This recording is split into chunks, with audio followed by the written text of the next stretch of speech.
Welcome to From Stuck to Scale, Growth Strategies for Small and Mid-Sized Businesses, your guide to navigating growth, transformation, and success in today's ever-changing business landscape. Each week, we'll dive into proven strategies, real-world case studies, and actionable insights designed to help small and mid-sized business owners scale smart, lead stronger, and grow faster. Let's get you unstuck and on the path to sustainable, scalable success. Now your host, Julio Gonzalez. Today, we're diving into a crucial topic for many small to mid-sized business owners: how to harness the power of data and AI to unlock hidden revenue in your e-commerce store. Our guest today is sharing his insights into transforming assumptions into actionable strategies. He'll guide us through identifying common revenue leaks and how to effectively utilize customer behavior data and AI to optimize your operations. If you're ready to move beyond guesswork and make smarter, data-driven decisions for sustainable growth, this conversation will provide you with the tools you need to thrive. Let's get started. Over the past 3 decades, Matthew Stafford has been an entrepreneur and successfully built multiple businesses across a variety of industries, including concrete, brick and mortar, print on demand, and software ventures. As the managing partner of Build, Grow, Scale, and equity owner As the managing partner of Build, Grow, Scale and an equity owner in several in-house commerce brands, Matthew has leveraged his extensive experience to mentor thousands of store owners through paid e-commerce groups and live trainings. His expertise has helped hundreds of e-commerce brands scale past the $1 million mark with many surprise. Fuck my life. His expertise has helped hundreds of e-commerce brands scale past the $1 million mark, with many surpassing $10 million in revenue. For more than 7 years, Matthew has spoken on stages around the world, sharing actionable strategies on e-commerce optimization, and even hosted the largest e-commerce For more than 7 years, Matthew has spoken on stages around the world, sharing actionable strategies on e-commerce optimization, and even hosted the largest e-commerce optimization event in North America at the time. Please help me welcome Matthew to the show.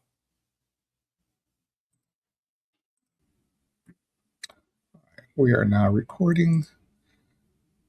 And here we go. So let's welcome Matthew to the show. Matthew, it is so great to have you on From Stuck to Scaled.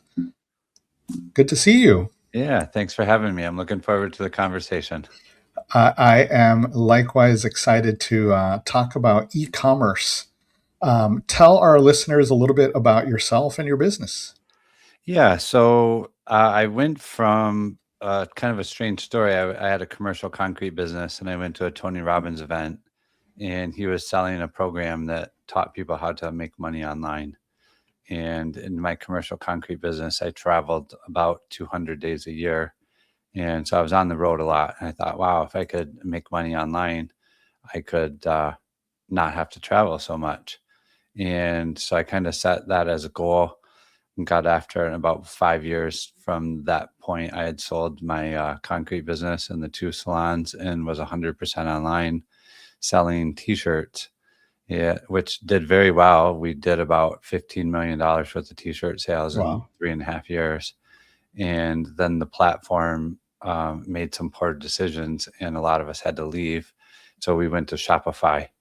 And in that process of starting a Shopify site, I was good at making sales. And then I was also good at adding all kinds of apps and doing all these things that these marketers said that I needed to do. And as I did all that, my store sold less and less and less. And I started digging into the data and analytics and realized that a lot of what I was doing was hurting the website experience. And that's where my sales had went. So when we used the data to fix that, the sales came back, and I went around and talked to several of my friends that I sold t-shirts with and said, hey, I think I've figured some things out. Let me do it for you. And if it works, great, you can pay me. And if it doesn't work, then you don't have to pay me. And that was pretty much how we started. And eventually it became BGS. And now that's what we've done for the last 10 years. So, you touched on something there that I think is critical. There's so many experts out there for every type of industry, but I see them a lot, in the e-commerce space. So talk to us a little bit more about how you're using the data and AI in that e-commerce space to really transform businesses. Yeah, AI has changed a lot over the last 2 years. We sold a lot of information on how to do what we did, and now we give that information away, and then we provide the services that we do. So if they want our help, we'll help them by implementing. But essentially, for the last 8 years, we were really good at understanding that data, and because all of that data represents a journey that the people are going through from when they land on your site until they give you money. And we just would continue to reverse engineer that and try to make it better and better based off of the data. Now with AI, we can analyze way more data, and it's much better because it can cross-reference a lot of things where our minds work very linearly. It doesn't have to. It can look at every book in the library and cross-reference them and come Hmm. up with some really amazing things. And so I would say the first 12 months was kind of a learning curve and a struggle. And then the last 12 months have been really pretty amazing, and we're getting better and better at it. And we've had probably 3 or 4 of our biggest wins we've ever had in the last 6 months. And it's 100% coming from the use of AI and the way that it analyzes the data. What would you say is the biggest revenue leak that you're seeing across all different types of e-commerce sites? I would say just lack of clarity. Most people think more is better. And so they end up putting a lot of stuff on their website that's uh, maybe for 20% of the visitors, and they're forcing everybody to go through that mess in order to find what they're looking for. And so I would say the majority of them, yeah, more is better is the false belief. And then the other part is um, I work behind my computer. I don't have to talk to people. So the customer, or the our clients that talk to their customers and really understand them and deal with them like they would their mom tend to do much, much better and weather these, there's cyclical storms in every business. Hmm. And during those, the ones that fare the best are the ones that have treated their customers really well and not just like another number that they can just email if they feel like it. And when you say they're putting too much stuff, are you talking too many SKUs, too much content, both? Um, yeah, both. Typically, like people think like, oh, well, this design sells really good. I'm going to give you 12 colors to choose from, and 12 colors actually converts about a third as good as 3 or 4 colors does. Right. It creates the paradox of choice. Oh, I like that one. Hmm. Oh, I like that one. I'll come back later when I have time to decide. Instead of, oh, they have black, navy, and heather gray. And when we do that, we always, always get more conversions. So there's that. There's also when you do your customer service, a lot of times you'll think like, oh, people didn't understand that. I'll go put that on the site. Oh, they didn't understand that. I'll go put that on the site. And what they don't realize is some of those people, most people don't want to read all that stuff. Right. And it's not put in the right place. So it's not entering the conversation that they're having. So it's very disruptive for the flow, and that causes a lack of sales as well. Now, one of the things that I read recently is around the customization phenomenon, right? Now that we have, so many opportunities available for manufacturing, for everything, that we can now customize to the individual. How does that balance out with the paradox of choice and providing too many options? I think that it works well. Like we see that as a nice upsell, and it's a really good way to add more money to your average order value. Not everybody's going to choose it, but if it's done well and it's clean, we always say clarity trumps persuasion. So instead of trying to sell them and sell them and sell them on it, just make it very clear that's an option. And if they want it, then they click that, then it opens up a nice frame. We always we always think, and we say it needs to be so simple that Homer Simpson would understand it. And so we don't want any amount of confusion, and simplicity always converts higher than persuasive. I like the Homer Simpson analogy. Um, and you also mentioned about talking to the customers, which I think is huge. Um, what type of communication do you encourage? Both email and phone. I think that calling your most valuable customers and talking to them, it leaves an impression, and those people Mhm. continue to come back again and again and become ambassadors. So we have a couple of brands that do multiple millions of dollars a year, and they still answer the phone when people call customer service. You got about a 75% chance you're going to get the dad or the son, and they're going to talk to you. They want, and their businesses continue to grow year after year after year, and it's because they always have a pulse on exactly what's going on with in the mind of their customer, instead of assuming, oh, I've already sold millions of dollars worth of my product, I know the best thing. But things change, and so they've been able to always have a finger on the pulse, and it's really, really amazing to watch, and it's taught us a lot, that we then share with our other clients on, hey, this is really working. Wow. Yeah, one of the things I've seen, in the past with customer conversations is that customers will find innovative uses or at least reasons, for their purchase, and understanding that aspect is critical. Or is that something that you see also? Yeah, 100%. You want the language that the customer describes your product with, because they're going to describe it different than you as the owner will. And that little nuance matters to other customers more than you telling them your product's the best. According to who? That's what we always say. So when you make a bunch of claims on your website, that's what we always ask the owner. You're the best according to who? So you saying that doesn't hold near as much weight as other people saying that. And what's your take on customer reviews? They're amazing. And the thing that Amazon's done a study, and at about 200 reviews, it cuts your need for traffic about 50%. So once you have 200 reviews, it's pretty substantial in the extra lift that you get in conversion. People don't want to be the first one, and then they also want to be able to see what other people's experiences are. And what's really funny, most people won't understand this or get it or believe that this is true until they look it up. But the highest converting reviews are 2-star and below. So people click on the low reviewed, and then they want to see how you've handled it. And then if you've handled it well, it will convert very high. So in reverse engineering the data, the assumption that we come to is they don't expect you to be perfect, but they expect you to take care of them. And as long as you've done that, then they trust that it's going to be okay.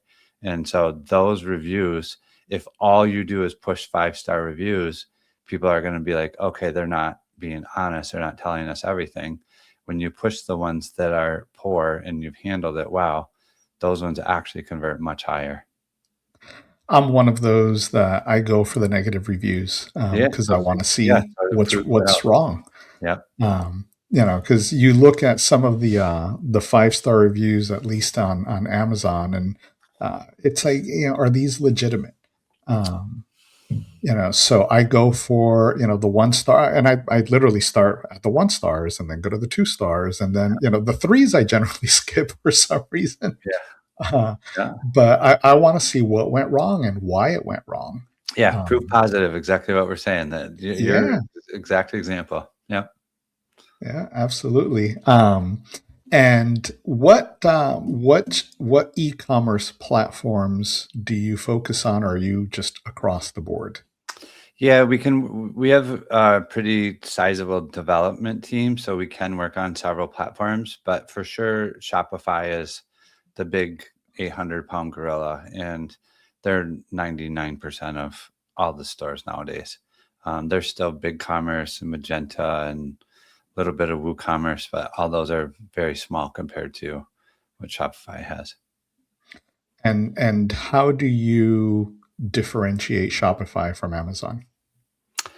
We don't do any, well, I shouldn't say that. We didn't do any work on Amazon until I hired a new CEO about a year ago, and he had built and sold a couple of businesses very successfully on Amazon. So we started helping people with that. But I really have zero experience on Amazon. That's a totally different platform and totally different way of doing e-commerce. And it obviously works for some people, but you don't own the data, and that business can go away very quickly if they decide that they want to sell your product instead of you. Where Shopify, you own your data and you're in charge of it. So for us, we've always focused on Shopify, and then people that want to go to Amazon, we would refer them to people. But now that we have someone in-house, we can also help manage that. I have a customer who had a small Shopify business, and I'm working with her on the operation side, not on the marketing side, to expand her business. And she's working with an e-commerce resource that's helping her also position on Amazon. So she'll be on both. So it'll be interesting to see how she fares.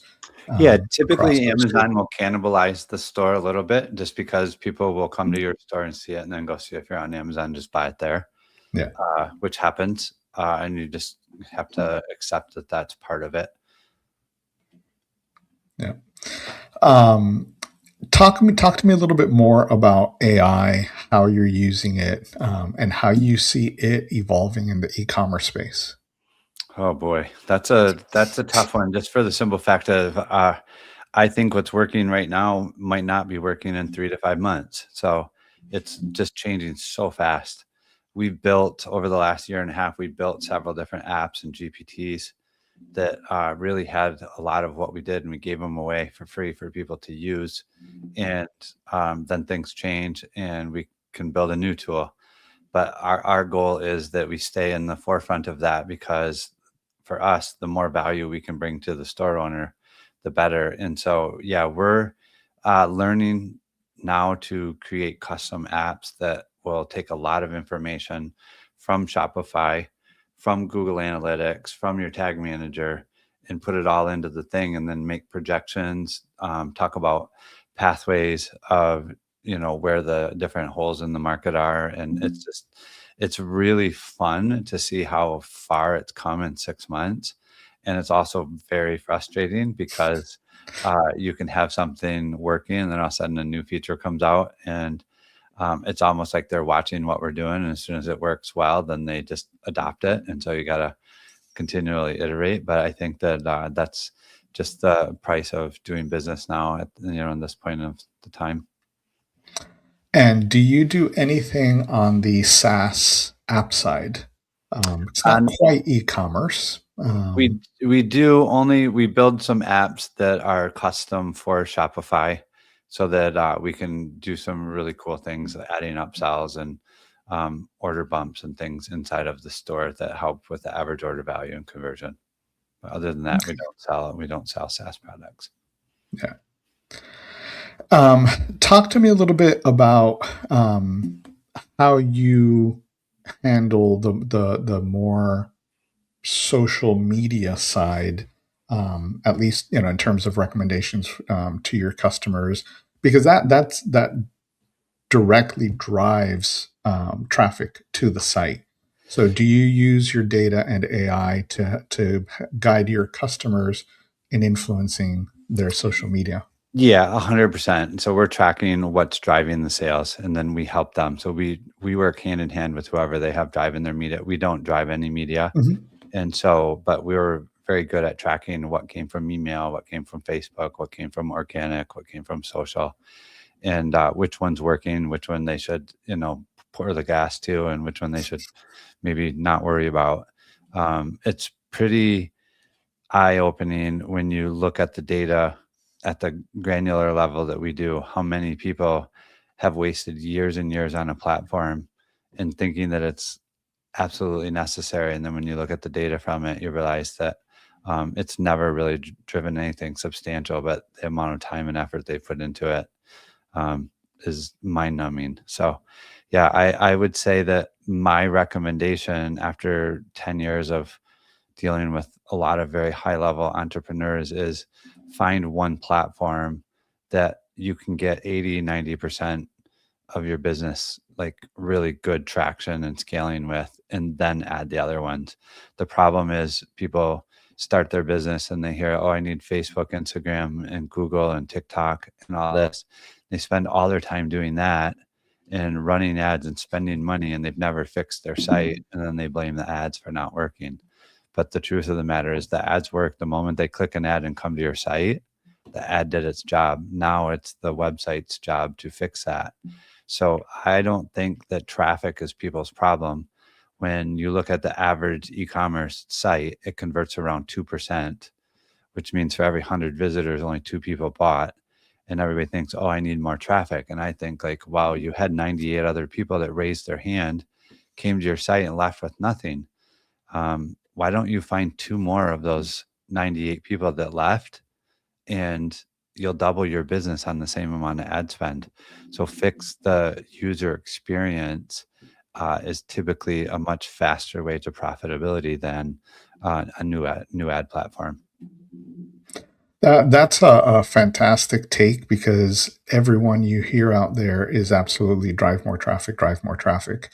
And I was going to ask you the question, which channels do you see working better, but similar It really to depends on what product they sell.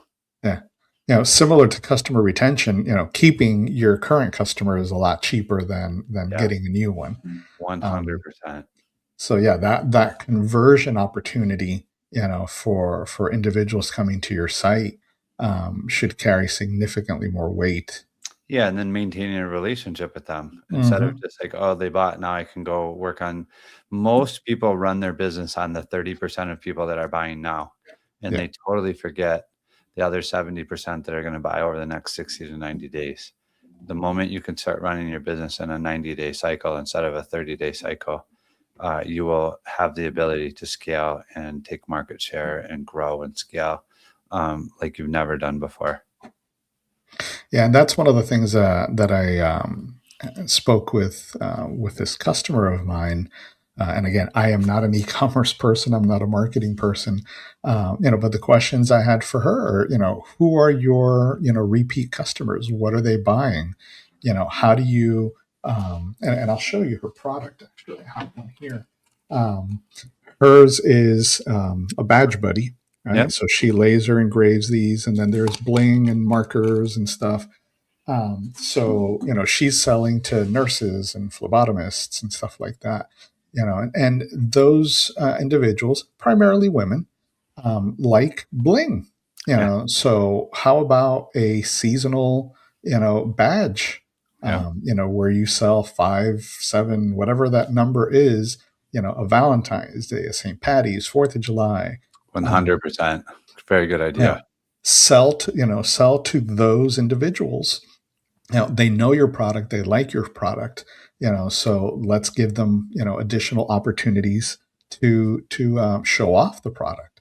And she didn't have the numbers for that. So I get the whole data aspect. And that's a conversation that I'll be revisiting with her when we meet next, because I think she is missing on a lot of opportunity, and she has been focusing on driving traffic. So you've given me a whole other conversation to have with her, and hopefully she will reach out to you when she's a little bit bigger, for some additional help. But in the meantime, I'll see what I can do with her. Yeah, she's a great individual, and I don't know if she listens to my podcast, but I'll send her the link to the episode regardless, because I think she could definitely benefit from the conversation. When do you usually get involved?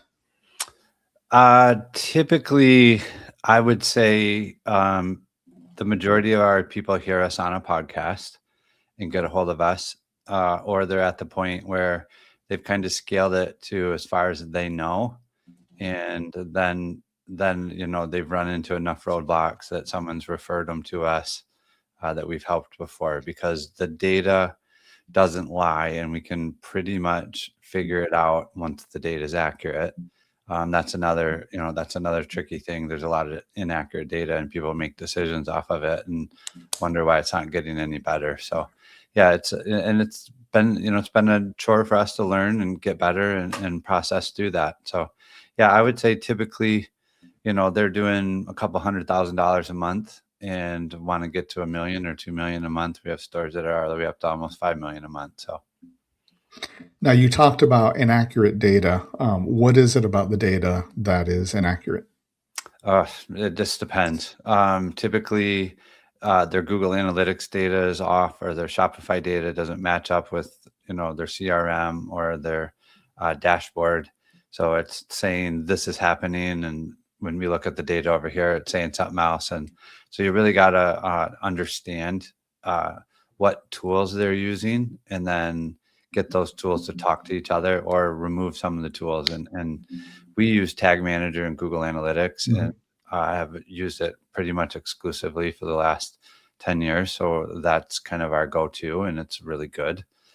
There was a period when they first went over to GA4 from the old legacy where we struggled because I think that they migrated a little too soon, but it's gotten really good over the last year or two again. So do you focus a lot on Google My Business reviews as part of the e-commerce, or no? No, that's the local businesses. We deal mainly with the ones that are selling online and, don't really have a territory. Okay. Yeah, much like And what challenges do the business owners need to adapt to, adjust to, as part of these changes to their business? Yeah, part of the conversation that I have early on is that most business owners, and it's hard for them to accept, that they don't have business problems, they have people problems. And what I mean by that is I can go find another business that does what they do that's 4 or 5 times bigger. So it's not that there isn't market share there. It's that whoever got them to their current level is not going to get them to the next one unless they're willing to grow and change or be coachable. So typically the owner is actually the bottleneck. And when they get out of their own way, or you help coach them through the process, as long as they're coachable, the scale is always there and it's available. And what are some of those roadblocks that they fight to not change? Yeah, I mean, we all have them, and they're called blind spots for a reason. But I would say negative self-belief, unhealthy stories that we developed at childhood as coping mechanisms that end up running a lot of our life unconsciously. So once they're aware of it, there's a saying by Carl Jung. He says, until you make the unconscious conscious, you'll go through life and call it fate. And so a lot of times it doesn't have to be a really hard, long, drawn out process. It can just be, once they're aware, they can start making a shift, and that happens very quickly, typically. And once you grow a business, and this is near and dear to my heart since I focus on operations. Do you see the businesses now facing downstream issues, Sure. being able to fulfill orders, and how do you address those? Yeah.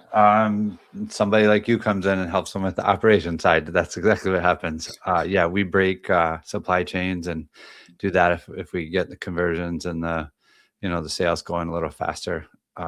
Right now we're dealing with one that did that during Black Friday, Cyber Monday. And so it's a very real issue. And yeah, operations matters a lot. The cadence of your business at $1 million a month is a lot different than at $2 million a month. Yeah, absolutely. And part of the operations, which we've kind of touched on, is the customer service. Yeah. Right. They absolutely need to scale. Yeah, that's the most important thing. Yeah. Because I've seen it in smaller instances where, oh no, customer service will be fine. They'll, if they have to wait a little bit longer on the phone, that's not a good No. position to take. You don't want your customers waiting any longer than is necessary. Yep. Agreed. So how do you tie this all in together for that business owner, right? So you come visit me. I'm at that threshold. We need to talk. What does that engagement look like? What does that initial conversation look like? Typically it's we're checking the accuracy of your data, and then most likely the first 2 weeks is getting the data accurate and then collecting new data so that you can start making decisions off of that. And then that shows us where the next area is to work. So typically the initial engagement is a couple weeks and a couple $1,000, and we fix all the data. And then from there, we kind of analyze what that gives us. It would be very egotistical of us to say, oh, we automatically know what's best, when we know that we run tests all the time, and not every test wins. So that means, every site is contextual. And so rather than making assumptions, we use the data to make decisions. And then that way they learn to use the data as well. And do you take over configuration management of the shop? So Yeah, we take care of everything on the website itself. Yeah, so we're managing that. We're doing the developer work, coding in the split tests, giving them the accurate results, what worked, what didn't work, and what the next thing to do is. So yeah, that is what we do. Yep. So presumably there's a lot of tracking the customer visit. Why didn't they convert? How do we get them to convert? Every day. As part of that. That's what we do every day. So from when they land on your website till they give you money, that's what we're monitoring. That's great. In my last W-2 job, we had a chatbot that did that. We were a diabetic supply company, so it was more of an informational website, but we wanted to see what our customers were looking at. Were they looking at blood glucose monitoring? Were they looking at CPAP? Where were they? And the chatbot did a great job of tracking that information. So I could only imagine all the great data points that you're capturing and acting on. We get every click, every video. We know how far they've watched it, what their path was once they click the button. Yeah.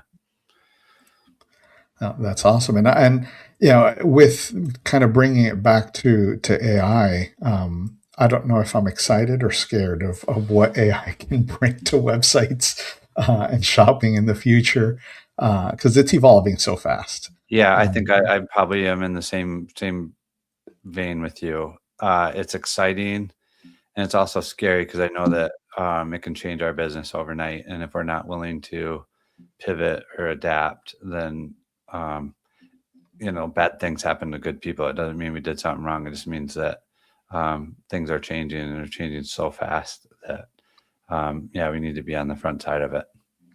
Yeah, and I'm actually looking at a little bit further downstream, because yes, it can absolutely change your business, but it's going to change your customer's business. Yeah. So they need someone like your team, engaged to be able to help them respond. Because if they're doing everything on their own, they're not going to have the knowledge. They're not going to have the tools to be able to respond effectively. Yeah. We see that the customers or the clients that we deal with, for sure, they don't try to do it all themselves. They have basically a team of different specialists that handle different areas. Cool. All right, we are at 34 minutes, and I did forget to reintroduce. That's a new thing I'm trying to do for 2026. Anything that we haven't covered that you want to? No, I think so. No. All right, so I will. All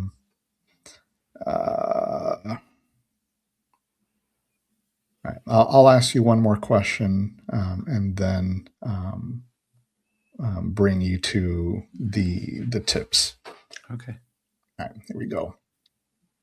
So, Matthew, without getting obviously into details, do you have a customer story where they didn't take your advice, that you saw so much opportunity? What can you say about that? And where has that customer gone? Because with the information that you've got, seems like a no-brainer to go and leverage that data, but I'm sure many will not. So Yeah. what do you say to those? Yeah. Unfortunately, we do have those ones that we know that we could help them scale. And for whatever reason, it's really difficult for me. Most of the time, the customer is in what I would call fight or flight. And so what's happened is their focus has narrowed so much that they can't actually see the path that will help them. And as you share that with them, they'll be like, oh, yeah, okay, that makes a lot of sense. But they're still emotionally involved in what they're doing. And sometimes to change creates a little more downtime. And to them, that like feels really scary, not knowing uh, the final path, even though we've seen it again and again and again. And so you just have to be empathetic and understand where they're coming from, and wish them the best and give them the best advice that you can, and hope that, hope the best for them. Yeah. Yeah, and I've always believed in educating, your customers and clients. So all you can do is give them that information, and when they're ready, they'll come back.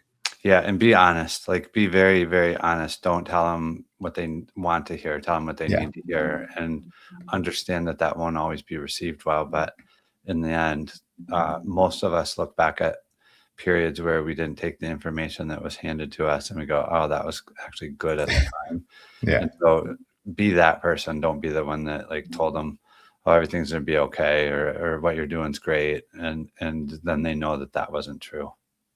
Yeah, and don't catastrophize either, right? We have to ride that line, because I've seen too many consultants and businesses catastrophize just for the sale, and Yeah. just be factual. Yeah. Yeah. So We Matthew, end up working with our clients for a long time. So I don't want to work with people that don't want to work with me. So there's no coercion to get someone to buy or not buy. It's like, hey, here's the facts. yeah, We would love to, and if you'd like to, then let's figure it out. And if not, that's okay too. I'm with you. So Matthew, as you know, no one leaves the show without providing some actionable tips to our listeners, things that they can implement today to positively impact their business. So what do you have for our listeners? I would say something that every single person could do is you could either put a little pop-up on the thank you page, or you could call your customer and say, what was the one thing that almost made you not buy? And when we ask that question, we get about 30% of people will answer it. And then we Wow, use that to go into the process and fix it. And it always, always results in better conversions. I like that a lot. I will definitely share that one with my client. Yeah, it works very, Um, very well. what other tips do you have for us? Um, I would say, there's lots of different ones. Simple works and scales much better than complex. And so typically the first 3 or 4 months of us on the site, we're using data to remove all the things that people don't use, or all the things that block people from going through the site smoothly. So I would say more is not better. Find a way to go through your site and eliminate probably 30% of everything that's on it. Yeah, that I think is critical, because back to the paradox of choice, and you give them too much information and it's just confusion. Yep. Yep. And a confused buyer doesn't buy, or a confused client doesn't buy. Yeah. So Matthew, thank you for sharing with us today. I really appreciate you coming on the show. You've given us some valuable insights into data and AI, unlocking hidden revenue in your e-commerce business. To our listeners, remember, it's not just about pouring more money into ads. It's optimizing what you already have and that can lead to faster, more sustainable growth. As you move forward, keep in mind the importance of tracking key metrics and utilizing customer feedback. These small adjustments can make a difference in your bottom line. If you found today's conversation, I lost it there. If you found value in today's conversation, please consider subscribing, giving us a great review, and sharing with a friend. Join us next time as we continue to explore strategies that will help you scale your business effectively. Until then, keep moving forward. Thank you, Matthew. Thank you. You've been listening to From Stuck to Scaled, Growth Strategies for Small and Mid-Sized Businesses, produced by Optocution LLC. For more information, tools, and resources, check out our website www.redefinepossible.co/podcast.